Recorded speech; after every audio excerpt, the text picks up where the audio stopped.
প্রিয় শিক্ষার্থী, কালকে আমি ওই মেজদিদি উপন্যাসের ৩ নম্বর পর্বটা আলোচনা করেছিলাম।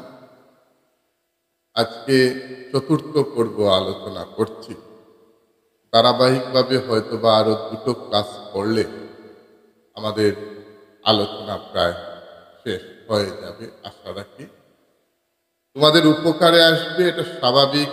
কারণ এই আলোচনাগুলো যদি তোমরা শুনো ভালো করে, আমার মনে হয় না আর আলাদাভাবে তোমাদের কোনো কোয়েশ্চনের উত্তর শিখতে হবে।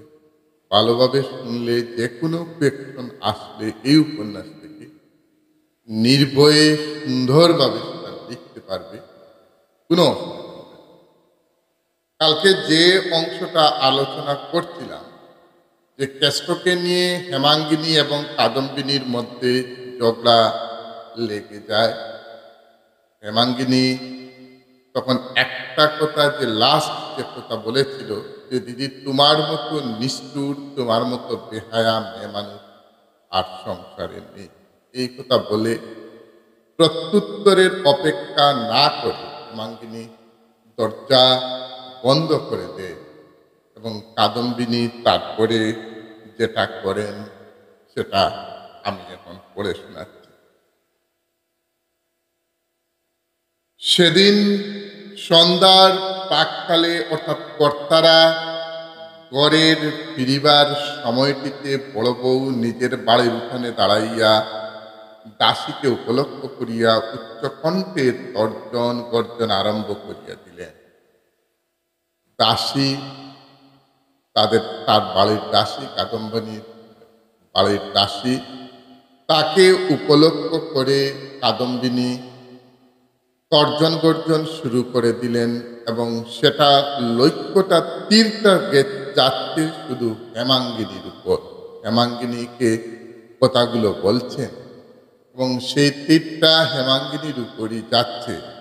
এবং তিনি যেটা বললেন, যিনি রাত দিন করছেন তিনি এর বিহিত করবেন। মায়ের চেয়ে মাসির দরদ বেশি, বাইয়ের মর্ম আমি বুঝি না, বুঝি পরে। আমাদের ভাই বোনের মধ্যে ঝগড়া বাঁধিয়ে তামাশা দেখলে ভগবান সইবেন না, এরকম একটা কথা বললেন তিনি। এবং শুধু কথা বললেন, বললে ভুল হবে, অভিশাপ দিলেন হেমাঙ্গিনীকে, যে যিনি রাত দিন করছেন তিনি এর বিহিত করবেন। ভগবান তোমার বিচার করবেন, ভগবান তোমার উপর শাস্তি দেবেন। আমাদের ভাই বোনের মধ্যে তুমি ঝগড়া বাঁধাচ্ছ, এই সেই বলে বকাবকি শুরু করলেন। তখন হেমাঙ্গিনী বললেন, দিদি থেমে গেলে কেন? আরো আমাকে অভিশাপ দাও, আরো আমার নামে বদনাম করো, ভগবানের কাছে আমার মৃত্যু কামনা করো, আমাকে আরো অভিশাপ দাও। এখন থেমে গেলে তো হবে না। উনি ঘরে আসুন, কর্তাকুর বাড়িতে আসুন, তারা না আসা পর্যন্ত তুমি সেটা করো। তারপরে যখন ওই কথাটা যখন হেমাঙ্গিনী কাদম্বিনীকে বললেন, অর্থাৎ তুমি থেমে গেলে কেন, আমাকে তুমি অভিশাপ দিচ্ছ, তুমি বলছো যে ভগবান বিচার করবেন, যিনি রাত দিন করছেন তিনি এর বিহিত করবেন। মায়ের চেয়ে মাসির দরদ বেশি, আমাদের ভাই বোনের মধ্যে ঝগড়া বাঁধিয়ে বসে দেখলে ভগবান সইবেন না, এই যে কথাগুলো তুমি বলছো বন্ধ করলে। তার বাসুর নবীন আসুন, বিপিন আসুন, তারাও শুনবেন তুমি এরকম আমাকে অভিশাপ দিতে থাকো। তারপরে কাদম্বিনী বললেন, আমি কি কোনো সর্বনাশিনীর নাম মুখে এনেছি? সমস্ত কথাগুলো হেমাঙ্গিনীকে বলছেন, আর তারপরে তিনি বলছেন, আমি কি কোনো সর্বনাশিনীর নাম মুখে এনেছি? যে দুষ করবে তার উপরে গিয়ে লাগবে, এরকম কথা তিনি বললেন। হেমাঙ্গিনী স্থিরভাবে জবাব দিল, মুখে আনবে কেন দিদি? মুখে আনবার পাত্রী তুমি নও। তুমি মুখে আনবে কেন আমার নাম? মুখে আনার মতো পাত্রী তুমি নও। কিন্তু তুমি কি ঠাওরাও, একা তুমি শিয়ান, আর পৃথিবী শুদ্ধ সবাই নেকা, দেশ দিয়ে কার কপাল ভাঙছো আমি কি বুঝতে পারছি না? তুমি যে আমাকে এই কথাগুলো বলছো আমি কি বুঝতে পারছি না? এবারে কাদম্বিনী নিজ মূর্তি ধারণ করলেন। লেখক বলছেন যে কাদম্বিনীর যে নিজ মূর্তিটা সেটা খুব ভয়ঙ্কর রূপ। সমাজে যারা জগলাটে মেয়ে বা পরিবারের যারা জগাটে মহিলারা, তারা যখন ঝগড়া শুরু করে তখন তাদের সেই ঝগড়ার চিত্রটা যদি কেউ ভিডিও করে তারপরে তাদেরকে দেখায়, তাহলে তারা বুঝতে পারবে যে তাদের চেহারাটা তখন কি পর্যায়ে এসে দাঁড়ায়। লেখক বলছেন কাদম্বিনী তখন নিজ মূর্তি ধারণ করলেন, তার আসল রূপ ধারণ করে আবার শুরু করে দিলেন হেমাঙ্গিনীর সাথে ঝগড়া। এবং নিজ মূর্তি ধারণ করে তিনি কি বললেন, মুখ ব্যাংচাইয়া হাত পা নাড়িয়া বলিলেন, টের পেলেই বা যে দুষ করে থাকবে তার উপর কে লাগবে? তুমি টের পেলেই বা কি হয়েছে? তুমি যদি দুষ করো তাহলে তোমার উপর লাগবে। এই কথাটি তিনি তাকে বলেন। আর একা তুমি টের পাও, আমি পাই না। কেষ্ট যখন প্রথম এসেছিল তখন কোনো কথা বলতো না, যা বলতাম তাই শুনতো, যে কথাগুলো বলতাম মন দিয়ে কাজ করতো, সমস্ত কাজ করতো। আজ কোনো কথা কেষ্ট শুনে না, কিছু বললেই বলে আমার মেজদি আছেন। ওই দুপুরবেলা কি একটা বলেছিলেন কাদম্বিনী কেষ্টকে, কেষ্ট না করে বলল আমি কাউকে ভয় করি না, আমার মেজদি থাকতে। তারপরে তিনি বললেন প্রসন্নের মাকে জিজ্ঞাসা করে দেখো না কেষ্ট দুপুরবেলা কি করেছিল। তখন প্রসন্নের মা হলো কাদম্বিনীর ঘরের দাসী। একটা জিনিস লক্ষ্য করবে প্রিয় ছাত্ররা, ওই দাস দাসীদের কথা রবীন্দ্র উপন্যাসে, শরৎ উপন্যাসে কিংবা বঙ্কিম উপন্যাসে, বিভূতিভূষণের উপন্যাসে সেই সময়ের যারা ঔপন্যাসিক ছিলেন তাদের উপন্যাসে কিন্তু দাস দাসীদের কথাটা একটু বেশি। আজকের দিনের লেখক যারা তারা দাস দাসীর প্রসঙ্গে এমন আনেন। এবং তখনকার সময়ে একটা পরিবারে, একটা সমাজে বা একটা পরিবারে দাস দাসীদের একটা বিরাট ভূমিকা থাকতো। উপন্যাসে দাস দাসীদের কথা বারবার আসতো। এখানেও এই উপন্যাসে আমরা পেয়েছি, আমরা শিবুকে উমা শিবুকে বলে দিত বাড়িতে এসে বট্টাকুড়ার পাঁচুগোপালের কাপড়গুলো কেচে দিয়ে যাক। ওই যে শিবুকে বলে দেওয়া, শিবুর কথা, প্রসন্নের মায়ের কথা, এই প্রসঙ্গগুলো বারবার আসে। এবং সেটা দাস দাসীর কথা এসেছে, তোমার মতো আমি বড় মানুষ নই যে 10-20টা দাস দাসী রেখে গড়ে কাজ চালাবো।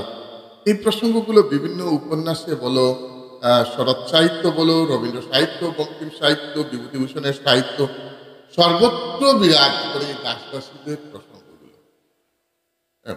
তোমরা একটা জিনিস ভালো করে খেয়াল করবে, রবীন্দ্রনাথের যে উপন্যাসগুলো তার মধ্যেও রয়েছে দাস দাসীদের কথা। আবার আমরা যদি তার আগে যাই, রামায়ণ মহাভারত, সেখানেও দাস দাসীদের কথা প্রচুর পরিমাণে রয়েছে। রামায়ণে তো দেখা গেছে যে স্বয়ং রামচন্দ্র বনবাসে যাওয়া, রামচন্দ্র সহ সীতা লক্ষ্মণ বনবাসে যাওয়া, সিংহাসন ছেড়ে বনবাসে যাওয়া, সেটার পিছনে দাসীর অবদান সবচেয়ে বেশি।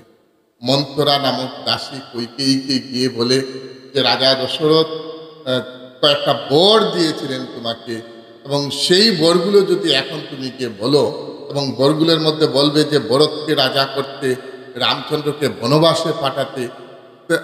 এই এই যে বুদ্ধিটা দিয়েছিল তখন মন্থরা কৈকেয়ী, ভরতের মা বা রামচন্দ্রের দ্বিতীয় মা, যিনি স্টেপ মাদার, তাকে সেই বুদ্ধিটা দিয়েছিল কৈকেয়ী। অর্থাৎ প্রাচীন যুগের সাহিত্যে কিংবা শাস্ত্রে কিংবা মহাকাব্যেই বলো, উপন্যাসে বলো, গল্পে বলো, সর্বত্র কিন্তু দাস দাসীদের একটা বিরাট অবদান ছিল এবং আছে, খুব অবদান রয়েছে। তো এখানেও দেখছি আমরা শরৎ সাহিত্যে, শরৎচন্দ্রের মেজদিদি উপন্যাসে দাস দাসীদের অবদান যথেষ্ট পরিমাণে রয়েছে। যে প্রসন্নের মাকে জিজ্ঞাসা করে দেখো যে দুপুরবেলা কি বলেছে, যে কিছু যখন বললেন এটুকু না খেলে যখন জমের বাড়িতে যেতে হবে, ভাতটা পুরোপুরি খা, এটা রেখে উঠিস না, না খেলে যদি জমের বাড়িতে যেতে হবে, তখন কেষ্ট বলল আমার মেজদি থাকতে আমি কাউকে ভয় করি না। এই কথাটা বলেছিল। প্রসন্নের মা কইল সে কথা সত্যি মেজ বৌমা। আজ সে বাদ পেলে উঠে যেতে। মা বললেন এ পিণ্ডি না গিললে যখন জমের বাড়ি যেতে হবে তখন এত তেজ কিসের জন্য? সে বলে গেল আমার মেজদি থাকতে কাউকে ভয় করি না। এই কথা শোনার পর হেমাঙ্গিনীর আর কোনো কিছু বলার মুখে থাকলো না, কিচ্ছু তিনি আর বলতে পারলেন না, মুখের মধ্যে কিচ্ছু বলার আর থাকলো না। লেখক বললেন একটা যে কেঁচু সাপের মতো চক্রে ধরিয়াছে, বাবিয়া বা কামড়াইয়াছে শুনিয়া তার বিশ্বের পরিসীমা রহিল না। জানালা হইতে ফিরিয়া আসিয়া মুখ করিয়া ভাবিতে লাগিলেন যে কত বেশি পীড়ন পাওয়ার পর কেষ্ট সেটা করতে পারে, কত অত্যাচার পাওয়ার পর কেষ্ট সেটা করতে পারে, যে আমার মেজদি রয়েছে, মেজদি থাকতে আমি কাউকে ভয় করি না, সেটা কতটুকু কষ্ট বা পীড়ন পাওয়ার পর সেটা সে করতে পারে।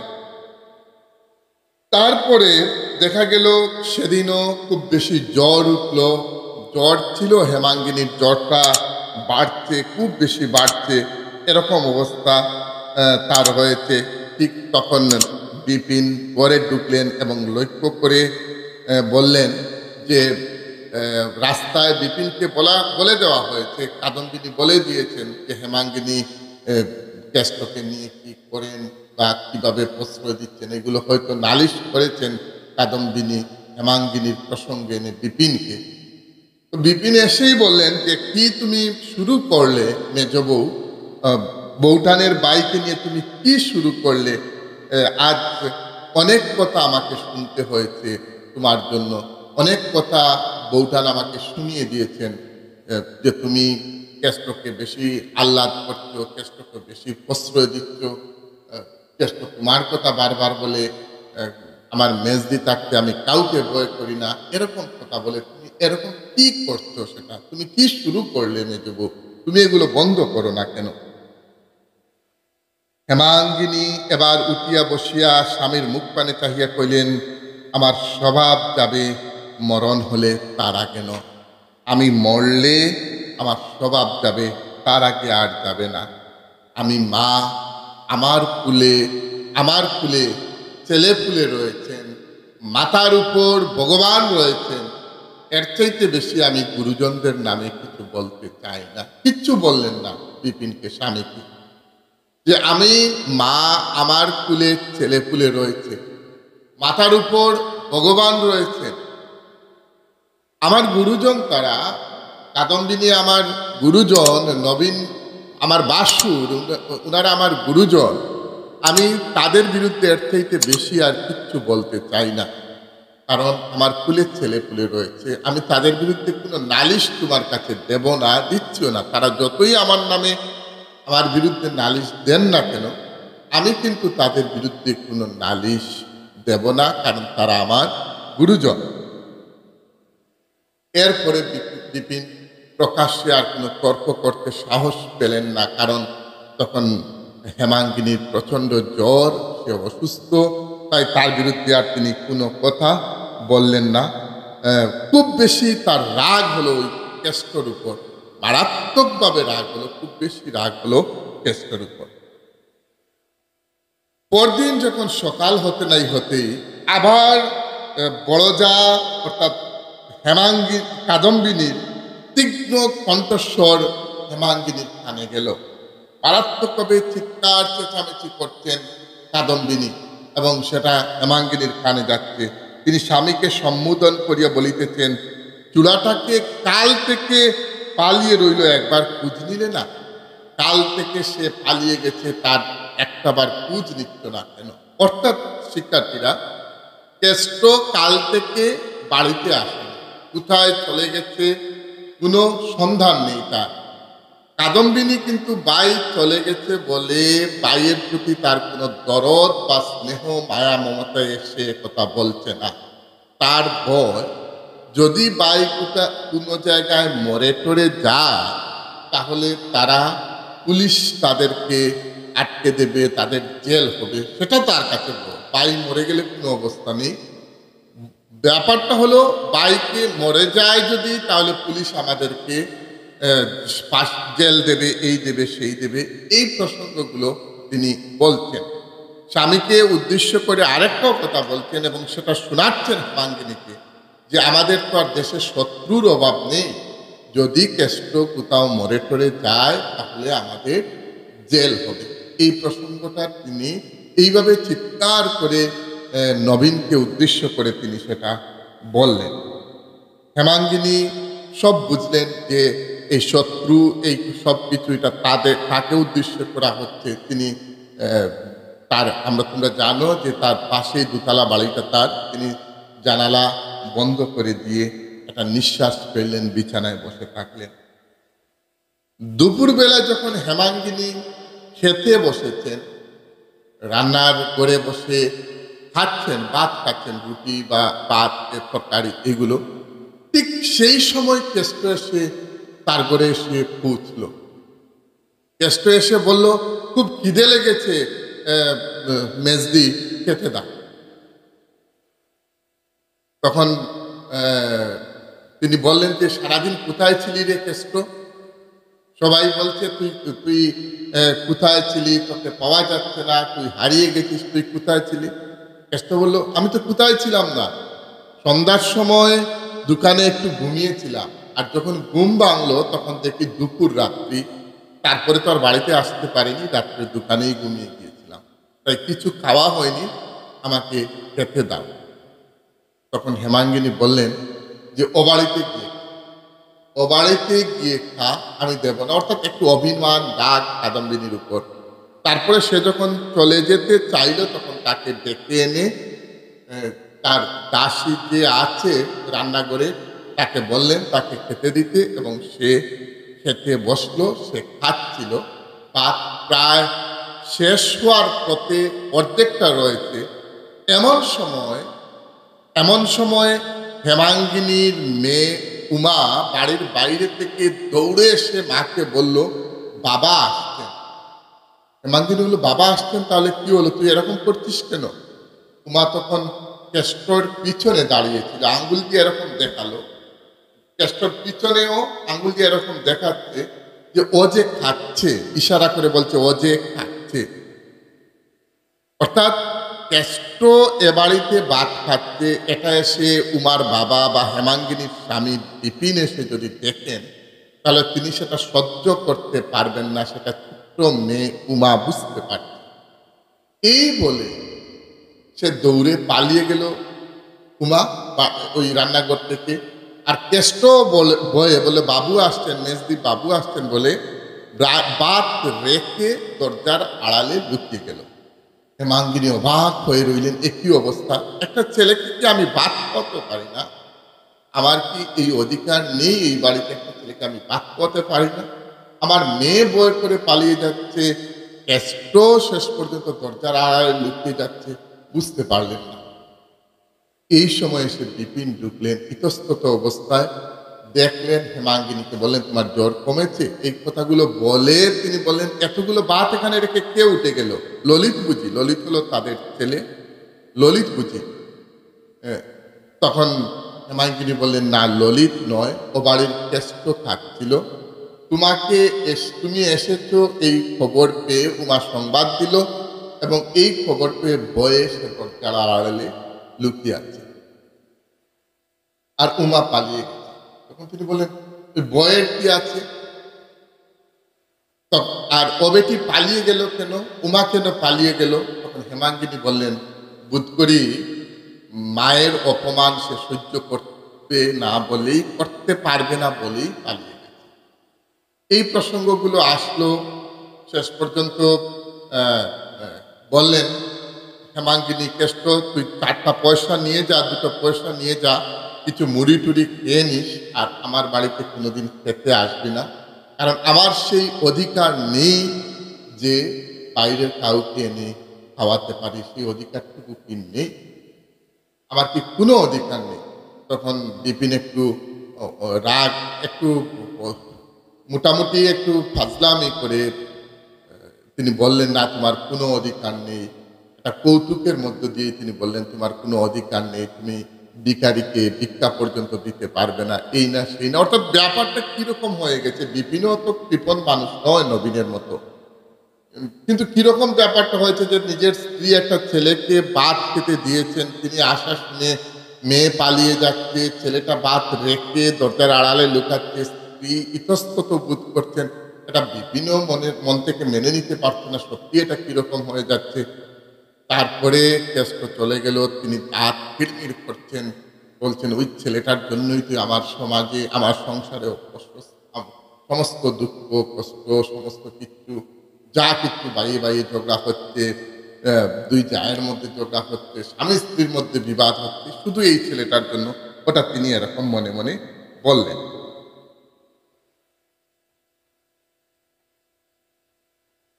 এই প্রসঙ্গগুলো আলোচনা হচ্ছে মোটামুটি।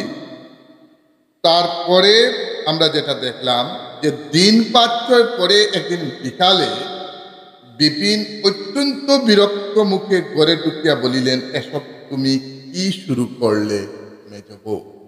তুমি কি শুরু করলে এইগুলো? আরো ৫-৬ দিন পর, এই ঘটনার পর ৫-৬ দিন পর বিপিন ঘরে ঢুকলেন এবং ঘরে ঢুকে বললেন, তুমি এটা কি শুরু করলে মেজ বউ? তুমি কি শুরু করলে? দিন রাত আপনা আপনির মধ্যে লড়াই করে বেড়াচ্ছ, একটা পরের ছেলেকে নিয়ে দিন রাত আপনা আপনির মধ্যে লড়াই করে বেড়াচ্ছ। পরের ছেলেটা হলো কেষ্ট, তাকে নিয়ে তুমি দিন রাত নিজেদের মধ্যে লড়াই করে বেড়াচ্ছ। আজ দেখলাম দাদা পর্যন্ত বাড়ি রেগে গেছেন, দাদা পর্যন্ত রেগে গেছেন। এতদিন তো কাদম্বিনী যা তা করতেন, এখন দাদা পর্যন্ত রেগে গেছেন।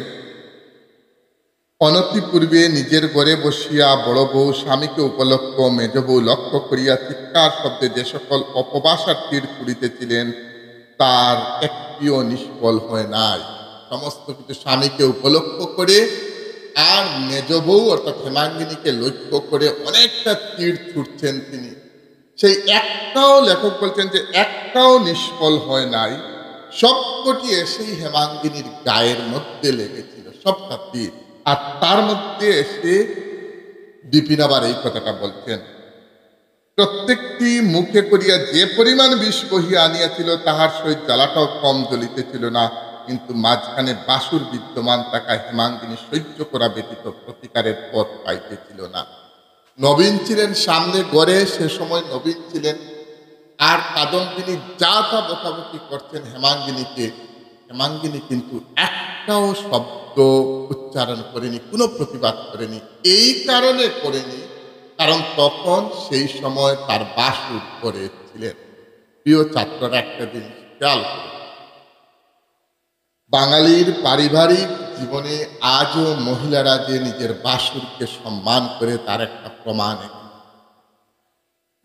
কাদম্বিনীর সাথে হেমাঙ্গিনীর ঝগড়া লেগেই যায়, প্রায় সময় লাগে। কাদম্বিনী কিচ্ছু বললে হেমাঙ্গিনী যে চুপচাপ থাকে তা নয়, তার জবাব দিয়ে আসে, জানে দে জবাব, কিন্তু ভিতরে তো পেঁচপাচ নেই।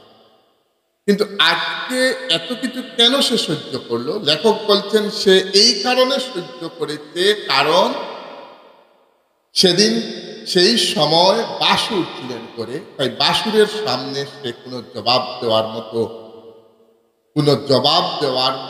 সে কোনো চেষ্টা করেনি। কারণ বাসুরকে সে যথেষ্ট শ্রদ্ধা করত এবং তাই বাসুরের সামনে নিজের যা যতটুকু অন্যায়ভাবে তার উপর আঘাত করেছেন, বকাবকি করেছেন, তীর ছুঁড়েছেন, বাক্যবান করেছেন, তার জবাব পর্যন্ত হেমাঙ্গিনী দেয়নি।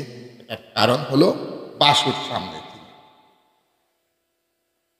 আগেরকার দিনে যেমন যবনেরা গরুর সম্মুখে রাখিয়া রাজপুত সেনার উপর বাণ বর্ষণ করিত, যুদ্ধ জয় করিত, মেজ বউকেও আজকাল প্রায় তেমনি জব্দ করিতেছিলেন। কাদম্বিনী প্রায় হেমাঙ্গিনীকে জব্দ করছে। একজনকে কোনো সময় প্রসন্নের মাকে উপলক্ষ করে, নবীনকে উপলক্ষ করে সেই ঘর থেকে যা ইচ্ছা তাই গালাগালি বকাবকি সবসময় করতে থাকে। হেমাঙ্গিনী অসুস্থ, জ্বর, তারপরেও সে চুপচাপ, তাকে কোনো উত্তর দেয় না। এরকম স্বামীর কথায় হেমাঙ্গিনী দপ করিয়া জ্বলিয়া উঠিল, কহিল, বলো কি, তিনি পর্যন্ত রাগ করেছেন? বলো কি তুমি? আমার বাসুর পর্যন্ত রাগ করেছেন? এটা কি বলছো? এত বড় আশ্চর্য কথা শুনলে হঠাৎ বিশ্বাস হয় না। এখন কি করলে রাগ থামবে বলো? এটা তো আমি বিশ্বাস করতে পারছি না। তার রাগ আমি কিভাবে থামাবো? বাসুর যে রাগ করেছেন তার রাগ আমি কিভাবে থামাবো বলো? বিপিন মনে মনে রাগ করিলেন। খুব বেশি রাগ হলো বিপিনের তখন, কিন্তু তিনি কিচ্ছু বললেন না। কারণ প্রকাশ্যে বলা তার স্বভাব নয়। কিচ্ছু বললেন না। না বলে এই সমস্ত রাগ গোপন করে রেখে তিনি বললেন একটা কথা, যে হাজার হলেও তারা গুরুজন, গুরুজনদেরকে শ্রদ্ধা করা তোমার উচিত। সেই পরের ছেলের জন্য তাদের সাথে তোমার ঝগড়া করা ঠিক নয়। এই কথাটি তিনি বুঝালেন নিজের স্ত্রীকে। কথাটা শেষ হইবার পূর্বেই হেমাঙ্গিনী কহিল, সব জানি, ছেলে মানুষটি নই যে গুরুজনদের মান মর্যাদা বুঝিনি। আমি একেবারে বাচ্চা নই, আমি একেবারে ছেলে মানুষ নই যে গুরুজনদের মান সম্মান দিতে যে আমি পারবো না, আমি এরকম নই। আমি গুরুজনদের মান সম্মান রক্ষা করার মতো ক্ষমতা আমার আছে, আমি সেটা জানি। কিন্তু এই ছেলেটাকে আমি যথেষ্ট ভালোবাসি, আর আমি ওকে ভালোবাসি বলেই ওরা আমাকে দেখিয়ে ওকে আঘাত করে, ওর উপর আঘাত করে। আমি যথেষ্ট ভালোবাসি সেই অনাথ অসহায় কেষ্টকে, আর আমি ওকে ভালোবাসি বলেই আমাকে দেখিয়ে দেখিয়ে ওরা দিনরাত তার উপর আঘাত করে। তার কণ্ঠস্বর কিছু নরম শোনাইল। মনে মনে একটু লজ্জাও আসলো হেমাঙ্গিনীর। আমি ওরা বলে দিয়েছি, কারণ অভিযোগটা তার জায়ের উপর। ওরা বলতে বাসুরকে সম্বোধন করে নিয়েছে, তাই নিজের মধ্যে নিজেই নিজের কাছে লজ্জিত হয়ে গেল যে আমি বাসুরের বিরুদ্ধেও অভিযোগ দিচ্ছি আমার স্বামী। কি সংস্কার ছাত্রছাত্রীরা, কি সংস্কার হেমাঙ্গিনীর মধ্যে, একটু খেয়াল করো। সে তার স্বামীকে বলছে যে আমি কেষ্টকে ভালোবাসি বলেই ওরা আমার সামনে ওকে দিনরাত আঘাত করে। ওই যে ওরা শব্দটা বলেছে, তার মানে কাদম্বিনী এবং নবীন। নবীন হলো তার বাসুর। একজন বাসুরের কথা আমি বলে দিয়েছি আমার স্বামীকে, এটা তার কাছে একটা নিজের কাছে লজ্জিত হয়ে গেল এবং মনে মনে ভাবলো, আমি কি করলাম? আমার বাসুরের সম্বন্ধে আমি নালিশ দিচ্ছি আমার স্বামীর কাছে। অত্যন্ত সংস্কার নিয়ে হেমাঙ্গিনী কাজ করছে এবং ঔপন্যাসিক শরৎচন্দ্র খুব একটা সংস্কার চরিত্র হেমাঙ্গিনীর মধ্যে দিয়েছেন। কারণ হঠাৎ বাসুরের সম্বন্ধে শ্লেষ করিয়া ফেলিয়া সে নিজেই মনে মনে অপ্রতিভ হইয়াছিল, কিন্তু তারও গায়ের জ্বালাটা নাকি বড় জ্বলিতেছিল, তাই রাগ সামলাইতে পারে নাই। যথেষ্ট জ্বালা, কারণ একটু আগেই বাসুরকে সামনে রেখে, বাড়িতে রেখে কাদম্বিনী তার উপর যেভাবে বাক্যবান করেছিলেন, সে সেটা ভুলতে পারছে না। এবং তাই বাসুরকে সামনে তাকায়, সে তখন কিচ্ছু বলেনি কাদম্বিনীকে। যদি বলতো হয়তো মনের রাগটা কিছুটা কমতো। এখন আবার বলে দিয়েছে নিজের স্বামীকে বাসুরের ব্যাপারে, নিজের একটু লজ্জা হচ্ছে। বিপিন গোপনে অপক্ষে ছিলেন। বিপিন কিন্তু হেমাঙ্গিনীর পক্ষে নয়, বিপিন গোপনে ছিলেন ওই তার দাদার পক্ষের বা কাদম্বিনীর পক্ষের। কারণ এই একটা পরের ছেলে লইয়া নিরর্থক দাদাদের সঙ্গে ঝগড়াঝাটি, সেটা তিনি কোনো অবস্থায় সহ্য করতে পারতেন না।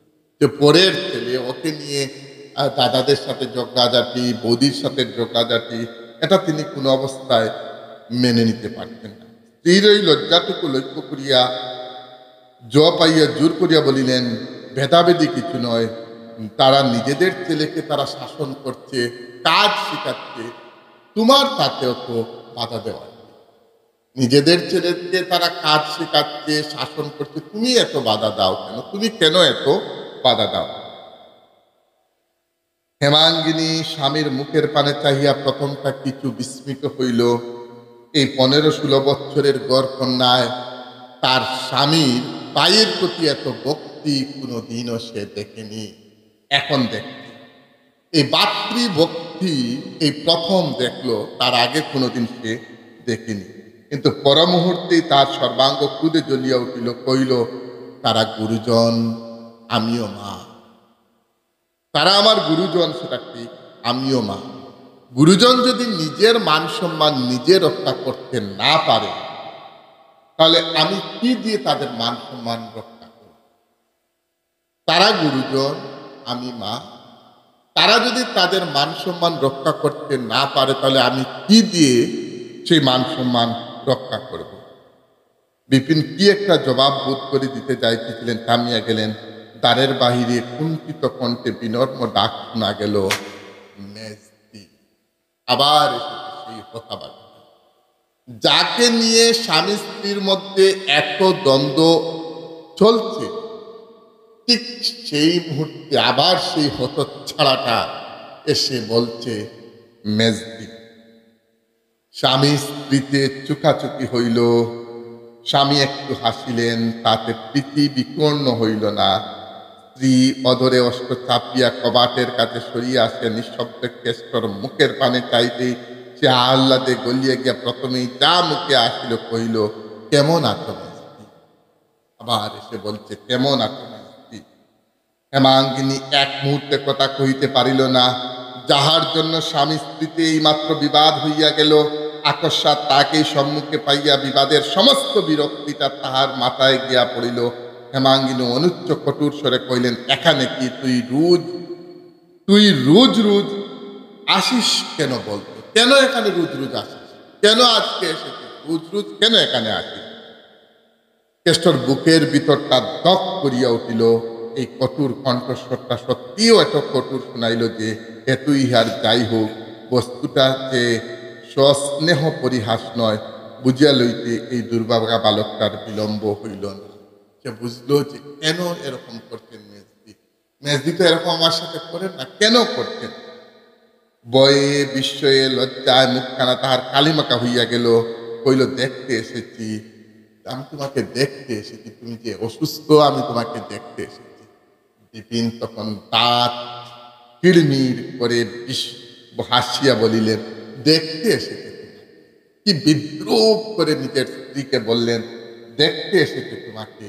এবং এই হাসিটা দাঁত ব্যাংচাইয়া এমনভাবে হাসলেন যে হেমাঙ্গিনীকে অপমান করলেন, দুর্দান্ত অপমান করলেন।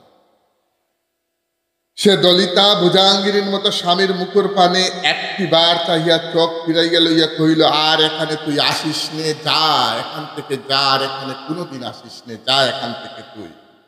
আচ্ছা বলিয়া কেষ্ট চলে যেতে চাইল এবং সে হেমাঙ্গিনীর মুখের উপর লইয়া স্বামীর পানে আরেকবার চাহিয়া দ্রুতপদে গড় চালিয়া বাহির হইয়া গেল। সে এখান থেকে চলে গেল কেষ্ট।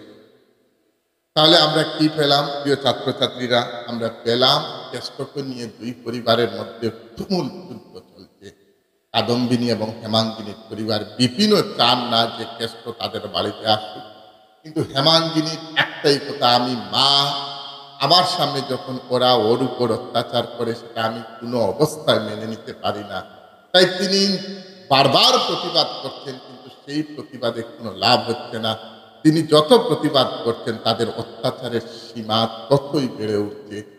বিপিন চান যে কোনো অবস্থায় হেমাঙ্গিনী অন্তত কেষ্টের সাথে সম্পর্কটা বিচ্ছেদ ঘটুক, কিন্তু হেমাঙ্গিনী পারছেন না, কেষ্টও পারছে না। বারবার বাধা সত্ত্বেও সে হেমাঙ্গিনীর কাছে আসে এবং এটা নিয়ে উভয় পরিবার এবং হেমাঙ্গিনী ও বিপিনের দাম্পত্য জীবনে বড় একটা কলহ শুরু হয়েছে। এর মধ্যে হেমাঙ্গিনী অসুস্থ, প্রচুর জ্বর। এই জ্বরের মধ্য দিয়ে তার চলতে হচ্ছে এবং তারই মধ্যে কেষ্ট বারবার দেখতে আসছে। অন্যদিকে কাদম্বিনী এই জ্বর অবস্থায়, হেমাঙ্গিনীর জ্বর অবস্থায় কাদম্বিনী যে বাক্যবানগুলো করে সেটা অত্যন্ত কঠিন, সহজ নয়। সেটা কোনো সময় হেমাঙ্গিনীকে সহ্য করতে হয়। এর কারণ কোনো সময় বাসুর যদি করে থাকে, হেমাঙ্গিনী কোনো কথা বলে না। তার মধ্যে আরেকটা জিনিস আমরা পেয়েছি, যথেষ্ট পরিমাণে সম্মান রয়েছে নিজের বাসুরের প্রতি।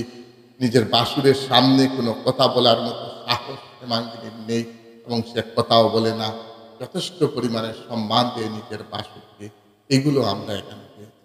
তাহলে তোমরা এটা বারবার শুনবে, নিজে বারবার শুনবে, যেটা বুঝলে সেটা খাতার মধ্যে লিখবে এবং লিখে যদি লিখে যদি প্রস্তুতি নাও, আশা করি পরীক্ষার সময় সঠিকভাবে উত্তরগুলো লিখতে পারবে, তখন রেজাল্ট ভালো হবে। আর যদি সেটা না বুঝো তুতাপাতির মতো মুখস্থ করতে থাকো, কোনো অবস্থায় তোমার রেজাল্ট ভালো হওয়ার কোনো রাস্তা থাকবে না। আর যে অংশটুকু রয়েছে আশা করি আরো একটা ক্লাসে আমি শেষ করে দেব। নেক্সট ক্লাসটা তোমরা দেখবে, ওটা দেখবে এবং পরবর্তী ক্লাসটা যদি দেখো, আশা করি তোমাদের মেজদিদি উপন্যাসটা শেষ হয়ে যাবে। প্রথম এপিসোড থেকে শুরু করে লাস্ট এপিসোড তোমরা একদিনের মধ্যে যদি দেখতে পারো, তাহলে পুরো উপন্যাস তোমাদের হয়ে যাবে। আশা করি এরপরে আর কোনো প্রশ্ন উত্তর বাড়িতে আলাদাভাবে পড়ার প্রয়োজন পড়বে না, ওটার থেকেই তোমাদের পরীক্ষায় আসবে। আজ এই পর্যন্ত। তোমরা ভালো থাকো, ভালোভাবে পড়াশোনা করো। জয় হিন্দ।